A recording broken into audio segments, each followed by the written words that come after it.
Hi people, welcome back to the channel. My name is Jane. You're welcome to Jane by Design. So today I'll be showing us how to draft this beautiful asymmetric top. If it's something you would like to have in your closet, if it's something you would like to know how to do, watch the video to the end, subscribe to the channel if you're a new subscriber, thank you for stopping by. If you're a returning subscriber, thank you as well. On this channel I upload pattern drafting and sewing tutorial. Kindly subscribe, leave a like, share in the comment section. So here on the screen you can see all of the tools that I'll be working with. If you're familiar with this channel, you know that these are my everyday tools. So the first thing I'm going to do is to take a line, to mark out a line at the top of my paper. This line is going to serve as our shoulder line. So from that point, which is the shoulder point, we're going to take the bust point, the waistline, and the hip line. Okay, so ensure that you're working with your accurate body measurements for this. So what I'm doing now is to mark out this point all across the paper. All right, so I'm going to mark from the shoulder to the bust, the waist, and the hip line. So after marking out these 3 points, now we are going to be connecting them with a straight ruler. We're going to be connecting the bust line, the waistline, and the hip line. So you notice that this pattern, this top is an asymmetric top. The hemline is longer than what we have, so we are going to be extending it at the lower part. So what we're going to do is from the hip line, I'm going to be extending mine to 6 inches. You can do more than 6 depending on how long you want that part in front to be. So from my hip line, I extended the line to 6 inches and then I connected it across the paper. I marked it all across the paper. Okay, so now that we've gotten these 3 points or these 4 points on our paper, what we are going to do next is start placing all of our measurements on the paper. So starting off from the shoulder line, I'm going to take half of my shoulder measurement, which is 14 divided by 2, that is 7 inches. And then I'm going to create the armhole line. I'm going to take from the 7 inches, I'm going to come down by 1 inches, and then I'm going to mark my 7 inch as well to create the chest line for this pattern. So from that point, I'm going to also make sure that it's accurate. Then I'm going to mark out my chest line outward. So from the 7 inch that I ruled on my paper, I'm going to mark it outward to create the chest line. So from that point, we are going to connect it to touch the 1 inch slope at the shoulder. Now from that point also, we are going to take, at the point where we've marked out the armhole line, we are going to be dividing it by 2 to get the midpoint. So you divide your armhole, whatever value you have, divide it by 2, get the midpoint. Then from the inner part of the paper, you're going to come in by 0.5. This is for us to do the armhole depth. Now, after you've done this, the next thing we are going to do is to create, divide your bust circumference by 4 and then mark a point on the chest line.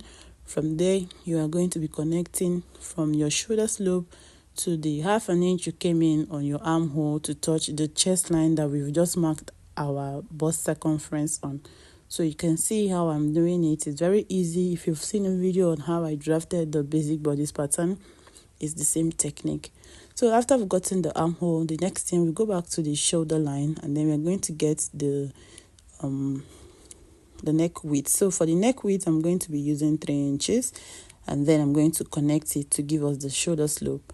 All right, so for the neck depth, I'm also going to be using 3 inches. So I use 3 inches for the neck width and 3 inches for the neck depth. So after marking out the neck depth of 3 inches, I went ahead to use my French curve to connect the curve for the neck of the front. Now that is done, the next thing we're going to do is to work on the dart. So for the dart, you're going to use your bust span divided by 2. Okay, so my bust span divided by 2 is 7.5, and I'm going to be placing it on my waistline. So divided by 2, I have 3.75.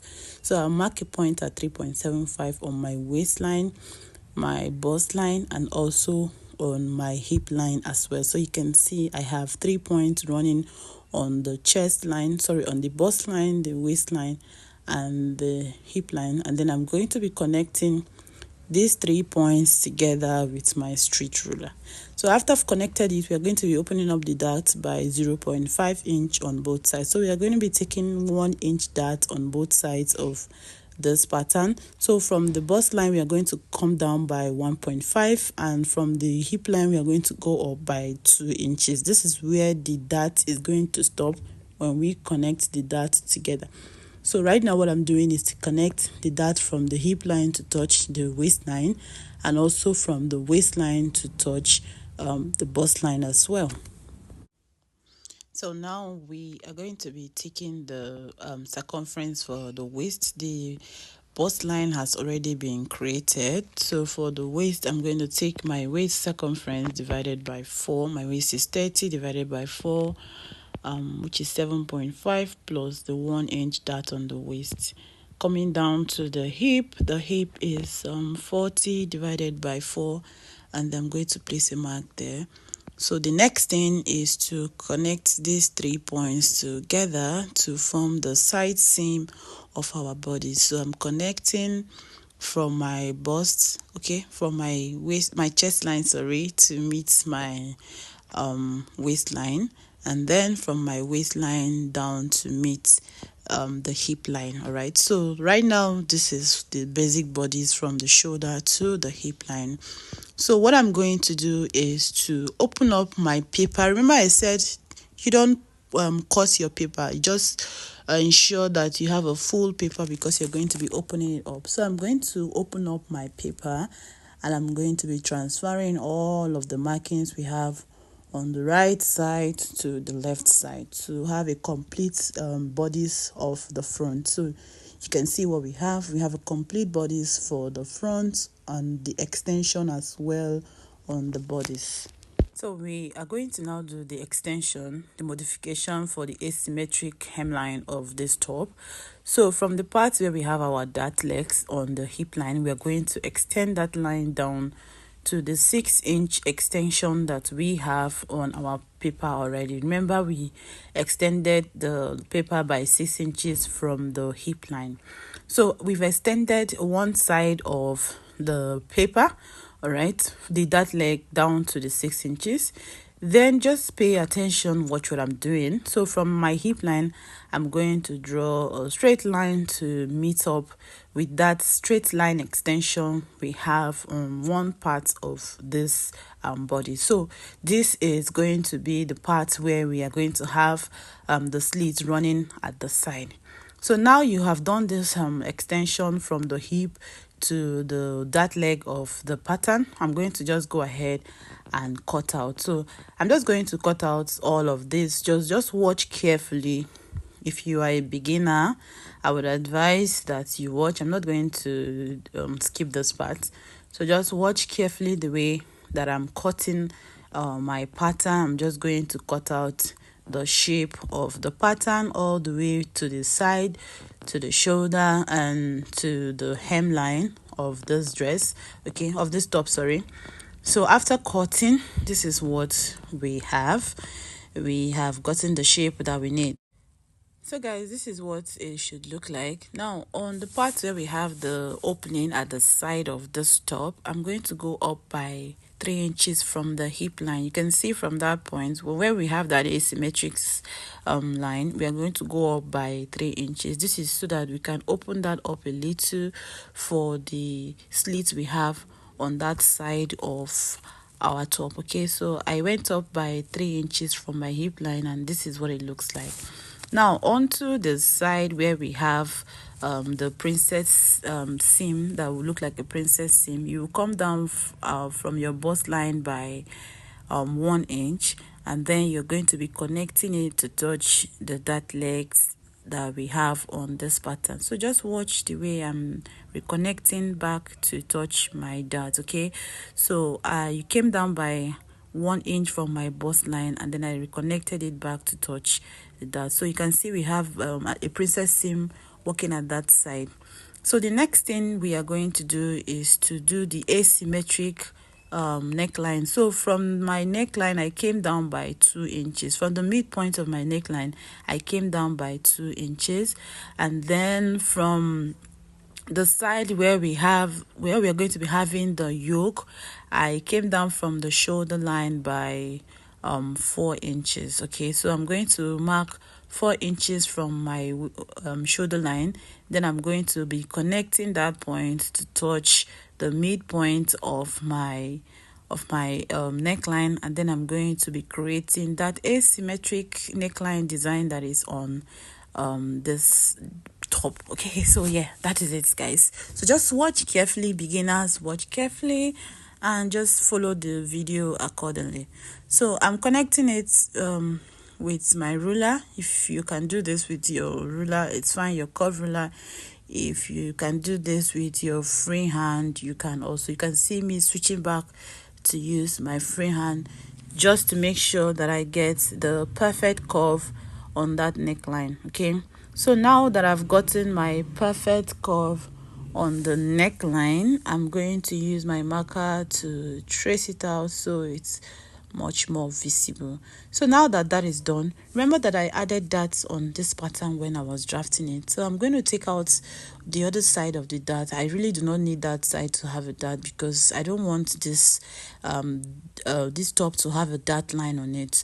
So on the side from the waistline, I took out the dots of 1 inch that I originally marked on my pattern. So I went ahead to take it out, and then I reconnected back my side seam to give it the shape that I want. I don't want this this top to have too much allowance on it, so I went ahead to cut out that, and I'm not going to be sewing a dart on it, so there's not going to be an appearance of a dart on this top. So after eliminating that dart leg, this is what the side looks like.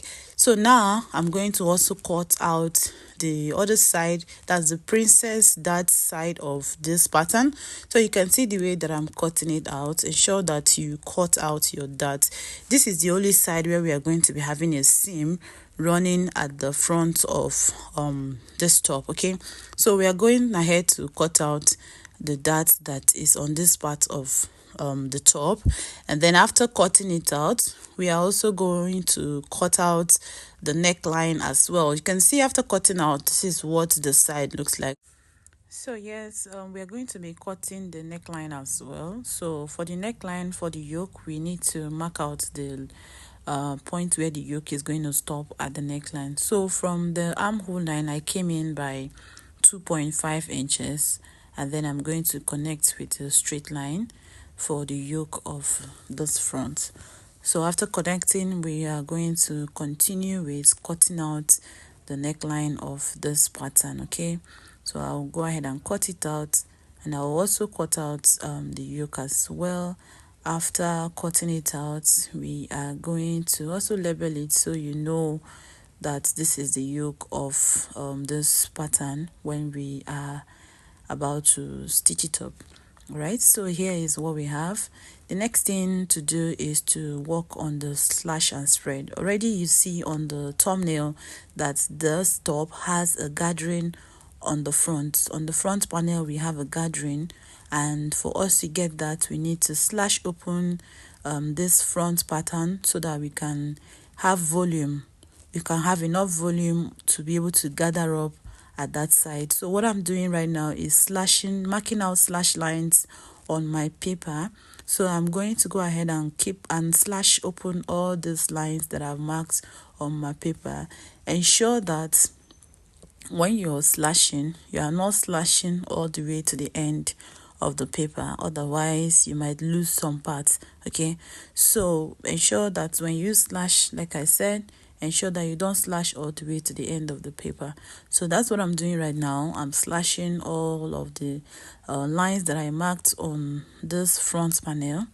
Okay, so after that is done, I'm going to be opening it up. The essence of a slash and spread is so that you can have a lot of fabric to work with, especially if you're doing a gather. So you're going to be having fabric there to be able to gather it back to how it should be, and then it will give you that effect we have on the thumbnail. All right, so here is it after slashing, and I'm going to slash this by 1 inch depending on how much fabric you have.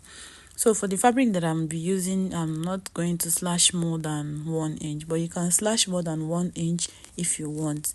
So before we take this to the fabric, the next thing I will do is to take a dart on the neckline. So there's a tendency that the neckline might gape because of the asymmetric effect. So I'm going to be taking a dart of 1 inch on my neckline. So here it is. I've gone ahead to mark out a straight line, a slanted line from my bust line upward towards the neckline. Then I'm going to take a dart of 0.5 inch on both sides. I'm just going to take a dart of 1 inch, that's 0.5 inch on both sides. Then I'm going to fold it in. So what this would do to the pattern on the neck is automatically is going to alter the curve you have on the neck. And what you're going to do at this point is just readjust the neckline, and it's good. So I would advise you do this so that you don't have your neckline gaping at that point. So I'm going to now go ahead and tape this down. All right, so after taping this down, I'm going to redraw my neckline for the pattern, and then I'm going to cut out that little excess I have at the top after readjusting the neckline. All right, so this is what it should look like. This is it. I'm cutting out that little adjustments that we just made on the neckline. So this will actually prevent that part from gaping. All right guys, so this is it. This is what the pattern looks like. Okay, if you've made it up to this point, congratulations, thank you. If you've not liked this video, please like the video, subscribe to the channel if you are yet to. So when we take this to the fabric and stitch it up, we'll gather it back to how it should be. Now for the back, I'm not going to waste time drafting the back. This is just your basic back bodice. Just draft your back from the shoulder to your hip line, and that is all for the back. Add your dart to it. The back is going to have a dart, so just add your dart to the back, and then you add your your zipper allowance, sorry, for the back. This is it all guys. This is all for the back, and this is all for the front. So I'm going to show you how to cut this pattern, especially the front. So what you're going to do is to place the front on your pattern, on your fabric, sorry. Make sure that the fabric is on the right side, on the good side. So place your pattern on the right side of your fabric. Hold it down with pins. You're going to be adding your seam allowance. Okay, so for the side where I'm going to be doing the gathers, I added 1/2 inch to that side. For the armhole, I added 1/2 inch as well. And then for the sides of the pattern, I added 1 inch on it. So just spread open your fabric. Okay, ensure you have enough fabric to go around. So spread open your fabric, add 1/2 inch at the side where you're going to be gathering, 1/2 inch at the armhole, 1/2 inch at the neckline, and then you add 1 inch at the hemline and also at the sides of this top. So when you're done adding all of these allowances to it, then you can now go ahead and cut it. It's that simple. Okay, so if you've watched this video to this point, I'm sure you like this video already. Please smash the like button, subscribe to the channel if you have not done so, and please put on your notification bell so that whenever I upload a new video, you'll be the first to get notified. So put on your notification bell, because the next video we are going to be working on is how to sew this pattern that we've drafted. Okay, if you enjoyed, like I said, please give me a thumbs up, leave a comment in the comment section. Thank you guys so much for watching. I'll see you in the next part. Stay blessed. Bye.